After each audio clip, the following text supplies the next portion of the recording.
Olá, querido estudante! Tudo bem com você? Eu sou a professora Vanessa Figliolo e o meu sinal na comunidade surda é uma honra estar aqui com você e eu vou lhe acompanhar durante esse período. Seja muito bem-vindo ao projeto Aprender Além da Escola, um projeto do Centro de Mídias e Tecnologias Educacionais da CEMED Manaus. Hoje iremos estudar sobre astronomia e cultura. Então vamos lá para a nossa hora de aprender? Eu quero saber se você tem o costume de olhar para o céu. Você já olhou o céu à noite em um rio? É muito maravilhoso. Se você nunca olhou, vamos lá. Observe como o rio reflete as estrelas, né? E parece que nós estamos em pleno universo. Eu estive em uma excursão científica quando eu presenciei isso há alguns anos e é realmente fascinante. Por falar nisso, você já observou como o céu da cidade é diferente do céu de lugares mais afastados das cidades? Já? Ah, eu também. Mas, na verdade, o que acontece é que as cidades possuem uma quantidade muito grande de energia luminosa à noite. E isso atrapalha de vermos estrelas que possuem luz que sejam ali menos intensa. Inclusive, é possível observar melhor as estrelas quando a energia elétrica vai embora. Você já percebeu? A observação e contemplação do céu noturno e diurno tem encantado muitos povos e civilizações desde o início dos tempos. Através da observação do céu, civilizações mais antigas e até pessoas da pré-história utilizam astros para explicar fenômenos da natureza. Embora a configuração do céu e características sejam as mesmas, cada povo interpreta os seus fenômenos naturais de uma maneira diferente. Observe aí essa imagem. Nós estamos diante da Pedra do Ingá, que fica no município de Ingá, no estado da Paraíba, aqui mesmo no Brasil. Acredita-se que essa pedra tenha sido um local de ritual religioso, ligado aí à astronomia, em povos pré-históricos dessa região. As suas inscrições rupestres, né, que é o nome que se dá aos desenhos na pedra, foram feitas por volta de 4.000 anos antes de Cristo, muito tempo atrás.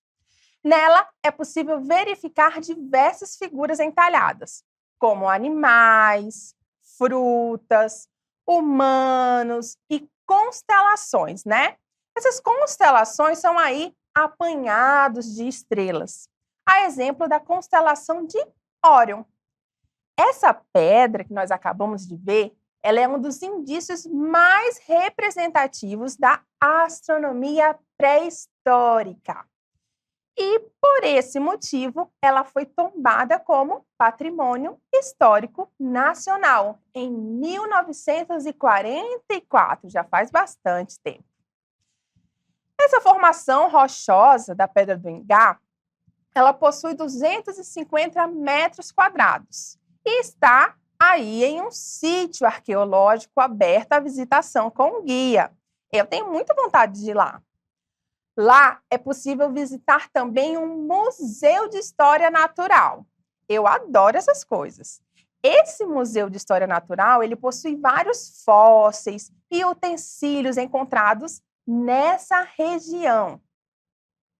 Acredita-se que os saberes do povo que viveu nessa época estejam entalhados nessa rocha que nós acabamos de ver, como talvez esteja tido em outras rochas, né? Que possam ter se perdido ao longo do tempo. Isso é bastante comum para diversos povos da antiguidade. Então, a partir disso tudo, o que observamos é que o saber de um povo, de modo geral, né? Ele se dá principalmente a partir da observação de fenômenos naturais. Estes fenômenos, por sua vez, ficam registrados em pedras rupestres ou artigos científicos. Mas, no caso dos povos antigos, esses saberes se associavam, em sua maioria, a observações do céu. Os eventos astronômicos guiavam esses povos em sua moradia, em sua alimentação, na agricultura, em lendas, em aspectos místicos e também em aspectos religiosos. Além da contagem de tempo a partir de calendário, por exemplo, que era utilizado para saber quando ocorria determinado fenômeno natural cíclico. Você percebeu como foi importante a observação de fenômenos naturais e do céu para a estruturação da sociedade como nós conhecemos hoje? E isso exatamente. E no século XIX, a busca por evidências de como os nossos antepassados observavam o céu ficou ainda mais intensa por parte dos pesquisadores, dos cientistas. Eles, então, criaram a área da ciência conhecida como arqueoastronomia, para tratar justamente dessas evidências. Entretanto, quando se trata de observação por parte de povos antigos, também é necessário e possível estudar as crenças e os costumes sociais de determinado povo. Foi então que surgiu a etnoastronomia. E, professora, complicou de vez. Calma, vamos aos conceitos. Arqueoastronomia é a ciência que estuda objetos, sinais, registros e gravuras feitos por antigas civilizações para registrar a observação do céu e também fenômenos astronômicos. Já a etnoastronomia estuda a influência da astronomia na cultura de um povo. Conceitos esclarecidos? Excelente! É possível observar que, embora sejam ciências distintas, essas duas que acabamos de ver, elas podem estar interligadas, pois uma descoberta arqueoastronômica requer uma interpretação da representação para um determinado povo. Em outras palavras, ela requer uma análise etnoastronômica. Exatamente. Quando um estudo envolve a arqueoastronomia e a etnoastronomia, nós estamos diante da astronomia cultural. Então, a astronomia cultural, ela é a junção da arqueoastronomia e da etnoastronomia. Certinho? Agora não restam dúvidas. Os primeiros estudos da astronomia cultural, eles são relacionados ao Stonehenge, pelo pesquisador Flinders Petrie, e as pirâmides do Egito, pelo pesquisador Joseph Norman Lockyer. Essas pesquisas, elas são as bases metodológicas das pesquisas atuais relacionadas a sítios arqueológicos. E ser a base metodológica quer dizer como que essas pesquisas são feitas. Vamos ver cada uma dessas duas pesquisas que eu falei? Olha aí o Santuário de Stonehenge, que está localizado na Inglaterra, lá na Europa. Ele foi construído pelo povo celta há mais de 4.000 anos atrás. Segundo alguns pesquisadores, o objetivo era observar a presença de solstício e equinócio, e com isso auxiliar na agricultura. Solstício e equinócio são eventos astronômicos que assinalam o início de cada uma das 4 estações do ano. Os solstícios marcam o início do verão e do inverno. Já os equinócios inauguram a primavera e o outono. Agora, estamos diante das pirâmides do Egito. Existem 123 catalogadas. Elas são como túmulos para guardar os faraós, né, os reis lá do Egito. A astronomia cultural, ela se depara muitas vezes com lendas e mitos, né, que são aí diferentes ao que é comum à nossa cultura, por exemplo. Em muitas culturas, por exemplo, o Sol é tido como o pai e a Lua é tido como a mãe da humanidade.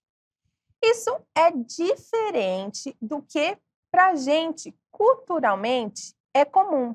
Culturalmente comum à nossa sociedade.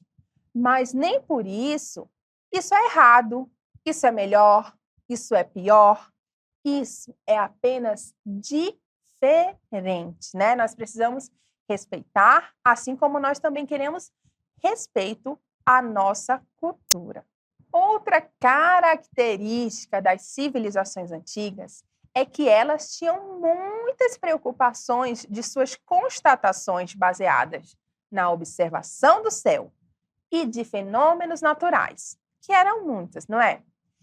E isso acontecia porque o conhecimento e sabedoria dessas áreas, né, denotava o poder de um povo. Era comum haver disputas, inclusive, entre esses povos, como acontecia entre os mesopotâmios e os egípcios, dentre outros. A contagem do tempo, a partir da criação de calendários, foi um exemplo disso. Observe o conceito de calendário. Calendário é um sistema para contagem e agrupamento de dias com o objetivo de atender principalmente às necessidades civis e religiosas de uma cultura. As pesquisas indicam que o primeiro calendário surgiu na Mesopotâmia.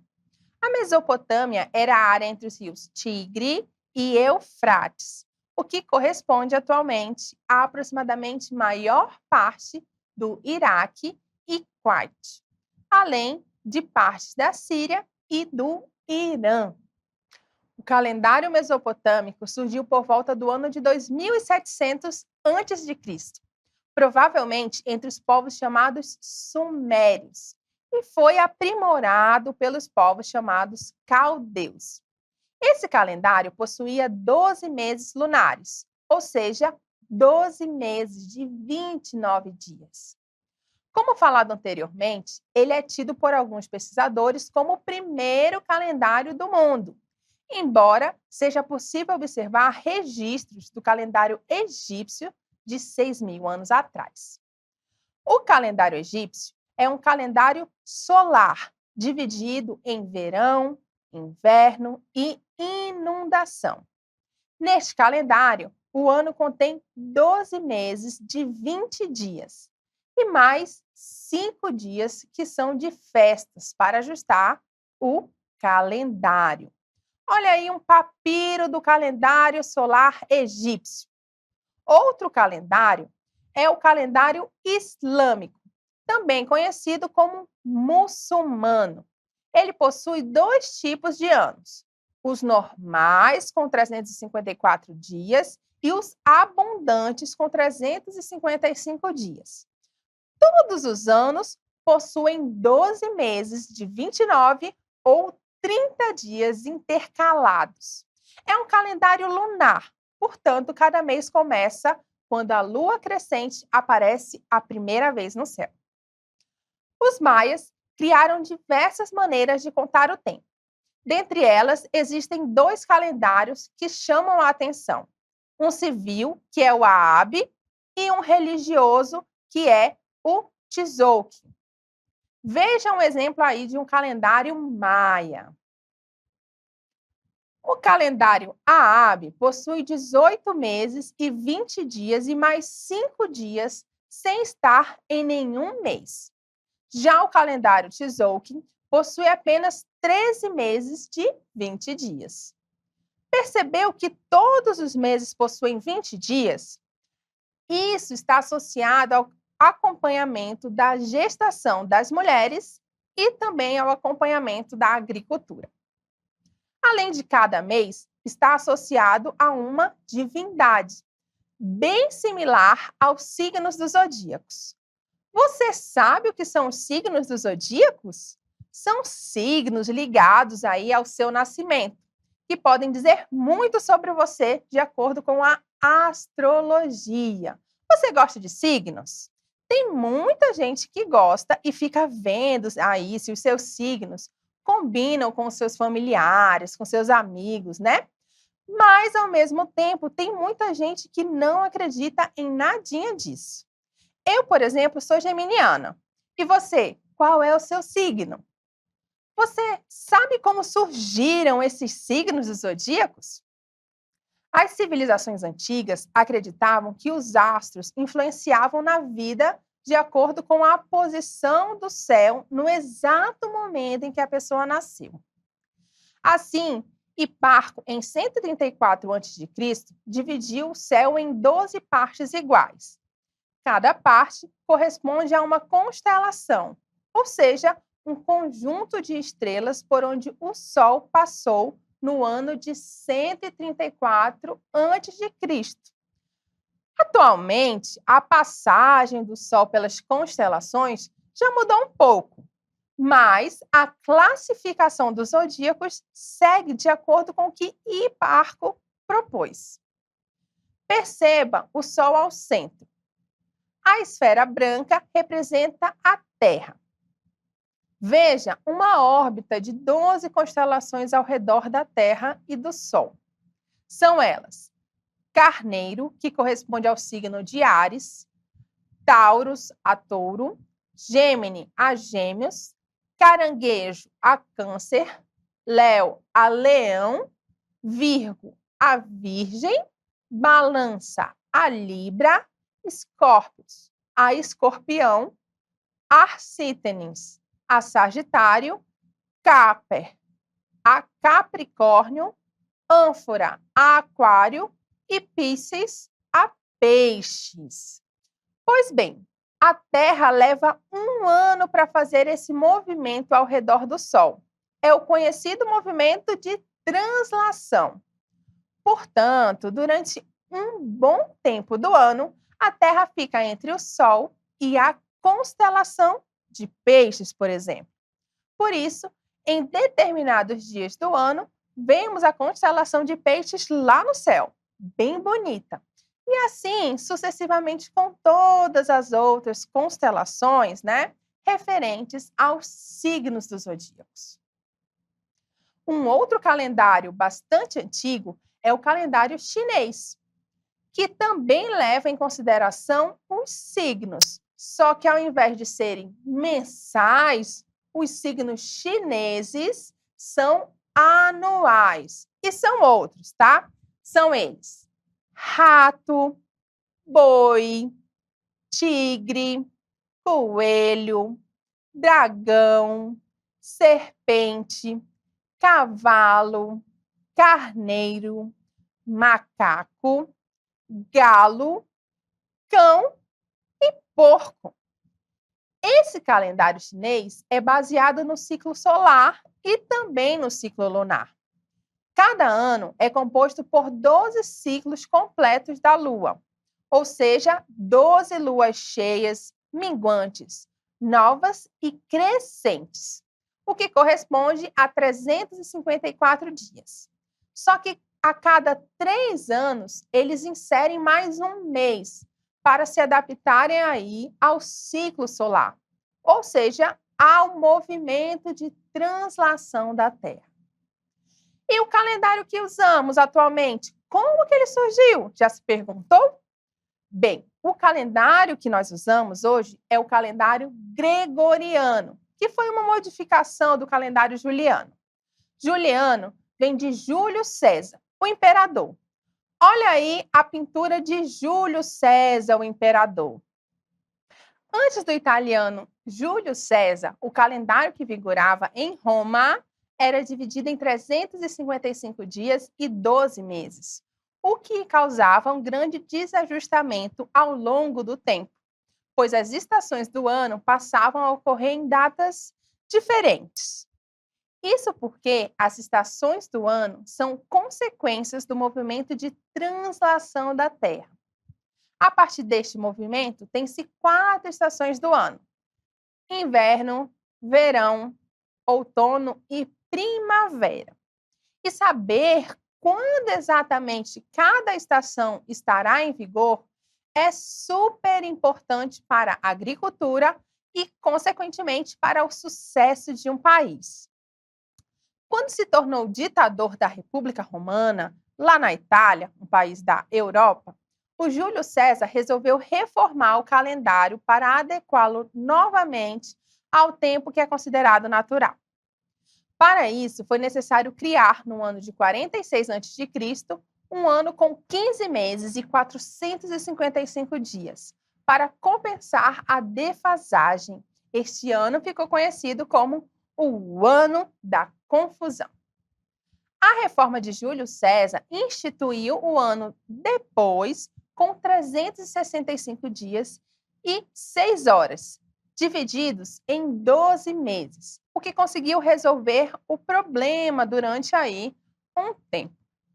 Essas 6 horas que sobravam de cada ano seriam compensados a cada 4 anos com a inclusão de mais um dia em fevereiro, gerando o ano bissexto que temos até hoje. No entanto, ainda persistiu com pequenas defasagens entre o ano do calendário e o ano natural, sendo que durante a Idade Média foram várias tentativas de resolver. Em um evento chamado Concílio de Trento, realizado em 1545, decidiu-se pelas alterações no calendário da Igreja, cabendo ao Papa Gregório XIII instituir o novo calendário, que passaria a se chamar calendário gregoriano em sua homenagem. A maior parte do mundo católico aceitou a mudança, mas foram vários e vários os países que rejeitaram essa alteração, fazendo com que existisse mais de um calendário no mundo cristão. Os últimos países a adotarem o calendário gregoriano na Europa foram Grécia, em 1923, e Turquia, em 1926. Veja uma pintura do Papa Gregório XIII à esquerda e uma imagem representativa do Concílio de Trento à direita. A gente viu como surgiram os calendários e fez uma viagem ao longo da história dos calendários, até ver o calendário atual. Mas não podemos esquecer de uma parcela da população muito importante para o nosso Brasil: os indígenas. Será que eles possuem ou possuíram calendários específicos? Sim, eles possuem e possuíram. Vamos a um exemplo, o dos tupis-guaranis. Observem aí uma imagem desses indígenas. Eles possuem um calendário solar. O início do ano é marcado pelo aparecimento da constelação de Taurus no céu, por volta do dia 11 de junho. A partir de então, cada mês é marcado pelo início da lua nova. Você viu como é importante estudar ciências? Aprendemos tantas coisas novas e interessantes hoje, não foi? Agora eu te convido a testar os seus conhecimentos. Chegou a hora da atividade.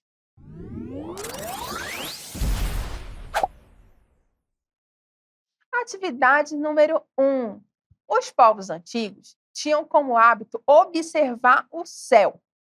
Por que faziam isso? Qual a resposta?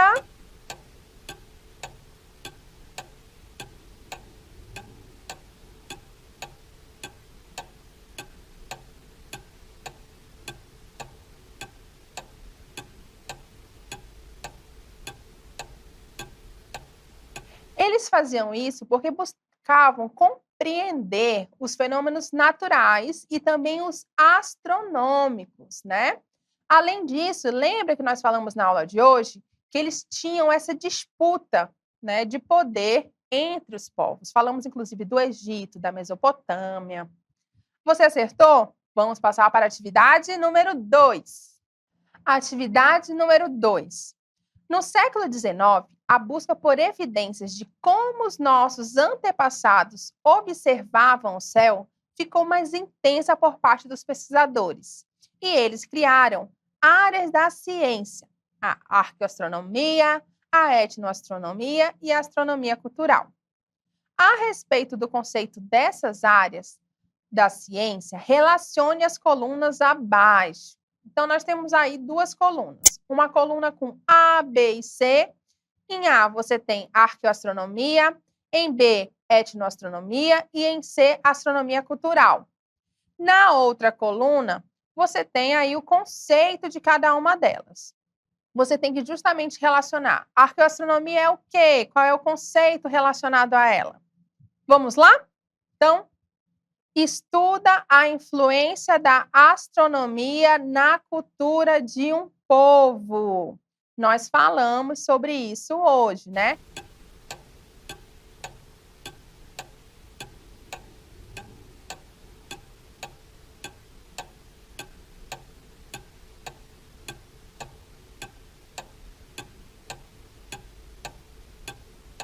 Então, vamos para as respostas. Quem aí dessas três alternativas estuda a influência da astronomia na cultura de um povo? Vimos isso hoje, né? É a etnoastronomia, letra B. Próxima alternativa dessa coluna. Qual dessas, da coluna 1, estuda objetos, sinais, registros e gravuras feitos por antigas civilizações para registrar a observação do céu e fenômenos astronômicos? A letra A, arqueoastronomia. Agora, a última alternativa ficou muito fácil, né? Então, dessas três opções aí da primeira coluna, quem é que estuda registros de observações do céu e de fenômenos astronômicos de antigas civilizações e suas influências na cultura de um povo? Astronomia cultural. Atividade número 3.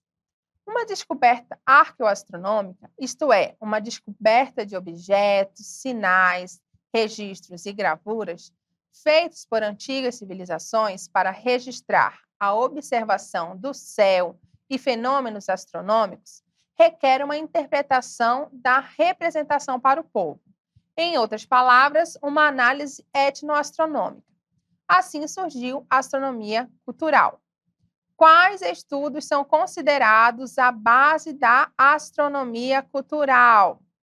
Nós vimos, né? São 2 estudos. Você lembra?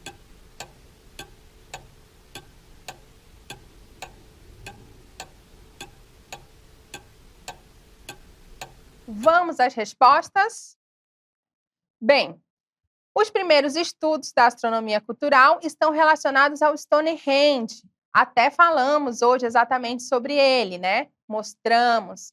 É um estudo feito aí pelo pesquisador Flinders Petrie e também do estudo das pirâmides do Egito pelo pesquisador Joseph Norman Lockyer. Essas pesquisas são as bases metodológicas das pesquisas atuais relacionadas aos sítios arqueológicos, à astronomia cultural. Atividade número 4. O calendário que utilizamos no Brasil é um calendário... Temos aí 4 alternativas. O nosso calendário é letra A, juliano, B, chinês, C, indígena ou D, gregoriano.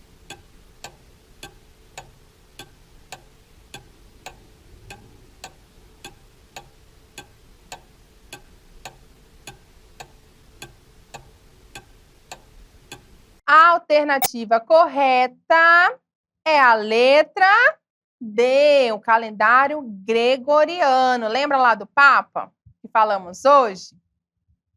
E aí, você acertou as questões da atividade? Se você acertou, está de parabéns. Mas se você errou, não tem problema nenhum. Refaça-as. Eu tenho certeza que você irá acertar. Agora eu te convido a relembrarmos o que vimos na aula de hoje. Chegou a hora da revisão. Hoje nós estudamos sobre astronomia e a cultura. Relacionamos as diferentes leituras do céu e explicações às necessidades de distintas culturas, como a criação dos calendários. Nós aprendemos alguns termos novos, como arqueoastronomia, etnoastronomia e astronomia cultural. Vamos rever os conceitos de cada uma delas? A arqueoastronomia estuda objetos, sinais, registros e gravuras feitos por antigas civilizações para registrar a observação do céu e fenômenos astronômicos. A etnoastronomia, por sua vez, estuda a influência da astronomia na cultura de um povo. A astronomia cultural estuda registros de observações do céu e de fenômenos astronômicos de antigas civilizações e suas influências na cultura de um povo. Conhecemos um pouco mais dos primeiros estudos da astronomia cultural, que estão relacionados ao Stonehenge e também às pirâmides do Egito. Essas pesquisas, elas são as bases metodológicas das pesquisas atuais relacionadas a sítios arqueológicos. Inclusive, nós fizemos uma atividade sobre isso, não foi? As civilizações antigas tinham muita preocupação com as suas constatações baseadas na observação do céu e também de fenômenos naturais, pois o conhecimento e sabedoria dessas áreas denotava o poder de um povo. E era comum essas disputas entre os povos acontecerem. Damos os exemplos dos mesopotâmios, dos egípcios, né? E falamos também da contagem do tempo, que foi um exemplo aí nesse caso. Um outro conceito que nós aprendemos hoje foi o do calendário, que é um sistema para contagem e agrupamento de dias com o objetivo de atender principalmente às necessidades civis e religiosas de uma cultura. Conhecemos, então, vários calendários: o mesopotâmico, o egípcio, o islâmico, o maia, o chinês, o juliano, o gregoriano e até tupi-guarani. Eu adorei a nossa viagem pelo tempo. E você? Eu te aguardo na próxima aula, ok? Se você sentir saudade antes, dá um pulinho lá nas nossas redes sociais, as redes sociais do Centedes. E também pode ver os vídeos no YouTube, no canal do próprio Centedes. Te aguardo na próxima aula. Até lá!